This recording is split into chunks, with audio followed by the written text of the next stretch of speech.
और खबर ये है कि कराची में रेती बजरी की चोरी मुनाफा बख्श कारोबार बन गया है। अदालती अहकामात के बावजूद गडाफ टाउन से रेती और बजरी की चोरी दिन दिहाड़े भी की जा रही है।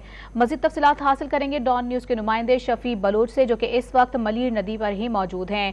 जी शफी, बताएगा कौन मुलव्विस है इस धंधे में और क्या हुक्काम की सरपरस्ती में ये काम हो रहा है? इलाके मलीर में हुकूमती पाबंदियों के बावजूद और आला अदालती फैसलों की खिलाफ वर्जी करते हुए इस वक्त भी जो है वो मलीर में रेती बजरी उठाने का काम जो है वो आजादाना तौर पर जारी है। आप मेरे अकब में देख सकते हैं कि किस तरह भारी मशीनरी के साथ यहाँ पर रेती जो है वो निकाल कर यहाँ से मुंतकिल करने का काम जारी है।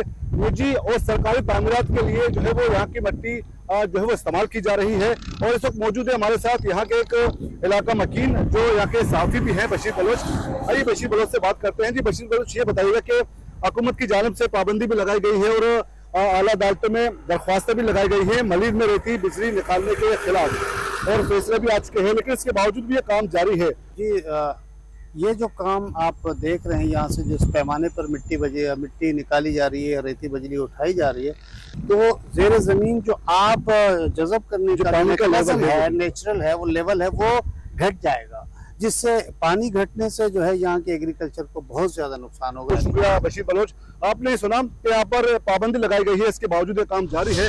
मलीर के मुख्तलिफ मकामात पर इस तरह की एक्टिविटीज नजर आती है, जहाँ पर अदालती जो है वो अहकामात और हुकूमती पाबंदियों को जो है बारताक रखते हुए आज भी यहाँ पर मुख्तलिफ तामीराती मनसूबों के लिए यहाँ पर मिट्टी रेती बजरी उठाने का काम जो है वो जारी है। जी।